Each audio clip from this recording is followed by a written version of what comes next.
Now, the Morning Majority on 630. WMAL. 8:07 on the Morning Majority. It's Brian Neiman, Tony Blankley, Mary Walter in this morning. A good Tuesday to you. James Carafano joins us now, Deputy Director, Institute of International Studies at the Heritage Foundations. Jim, good to have you. Hey, good to be with you. Hey, listen, you wrote a piece a couple of days ago that was titled, "What's Our Plan? No Fly Zone is No Solution." So I guess I'll ask you to answer your own question. What is our plan? Boy, I wish I could tell you. You know, I can't tell you how many interviews I've had the last couple of days, and people say, well, what do you think? And I said, well, compared to what? I mean, I still think it's not clear what the goal is, what the scope of the mission is. You know, it now sounds, like, well, we're going to fly a couple of days, and we're going to turn things over to the European, and we're all going to come back home. Well, that doesn't really tell you, what the plan is for dealing with Gaddafi in Libya. Well, do you think then that the French or the British have a plan and that we're here to just soften up the targets to allow them to either put boots on the ground or to allow the rebels to have more of a stronghold and give them a chance to get Gaddafi? Well, one thing people don't talk about, and there was never a question that you could put in military force and you could take away Gaddafi's offensive capability. But whether you could actually create the conditions for the rebels to take Tripoli, that's really an open question. Urban warfare is a completely different scale of operation. And if you're going to go in there and support them with heavy firepower, that's going to create a humanitarian crisis, which in theory was what you were supposed to avoid. So that doesn't make sense. And nobody really answered this question. Do you really want the rebels to take over the country now? Because, one, you're not sure who they are. Two is they're going to have no capacity to govern, no capacity to deliver services.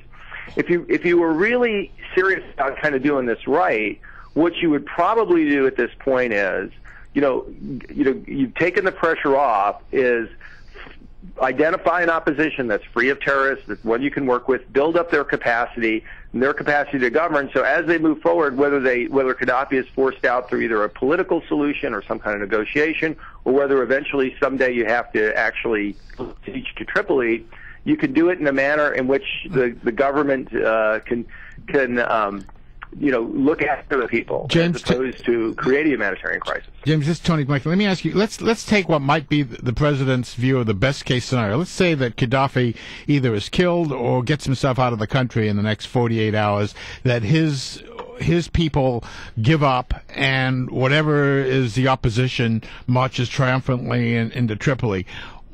Give us a play-out. What happens then, even being relatively optimistic? Oh, well, what happens then is what happened in Iraq and Afghanistan and Somalia and Yemen, which is al-Qaeda, which we know has a pipeline, right? Because they use their pipeline to take foreign fighters from North Africa and ship them to Iraq. So if they do it one way, and they could do it the other way, they will try to flood the zone. They'll declare that the government is illegitimate, or they'll have partners in the government. And the first thing that will happen is they will try to set up a new terrorist safe haven there. They'll use it for a place to train foreign fighters and launch attacks against other people. And the government will either be too weak to prevent that, or the government might be part of that. So there is, from your view, really no good outcome at this point. If that's the best outcome, that Al-Qaeda gets a base there. Well, there never was a good outcome from the sense that there was some kind of easy button where everything was going to be fine. I think if your goal is limit humanitarian suffering, the first thing you want to do is stabilize conflict so you can protect populations. Then I think you've got a dual goal. One is you want to get rid of Gaddafi, but you also want to make sure that the government that comes in is free of taint of terrorist influence. And both things take time. And I have this kind of problem with people thinking that everything should be like an episode of 24, where the president makes a decision, and by the time the last Heidibo commercial's over, everything's solved. Yeah. The president said that we're going to be there for days, not weeks. Do you see that happening? How long do you think we're going to be there? Well, I mean, that could well be. I mean, the hard work's kind of done, right? I mean, taking away his offensive capabilities, he doesn't have the ability to march on Benghazi. That's done. Now, the other question is who's going to sit there 24/7, 365 to make sure the guy doesn't come back? Yeah. Well, do you think the French are willing to put their army into Libya to make sure or to prop up a government in case there is a civil war, or if there's a fight between the rebels, whoever they are, and an Al Qaeda led group? Do you think that the French have it in them to put an army in Libya? Well, I look at defense spending in France, and it's like 2% of GDP. You look at it in Britain, where they just slashed their defense budget to almost nothing. Well, the only good thing that's going to come out of this is actually an ongoing discussion in Britain that, maybe we were pretty stupid to try to balance our budget by cutting out defense. And hopefully there's a lesson there for Americans. This talk about defense cuts, we got to put defense on the table. That's been, the mantra. And from the people who said, let these guys into Libya, and they want to cut defense, and what do they want to cut? Stealth aircraft, aircraft carriers, amphibious ships, all the stuff you needed to do the mission in Libya. Just out of curiosity, if the French did decide to put some troops in, would it be their regular military, or would it be their foreign legion, do you think, or some combination?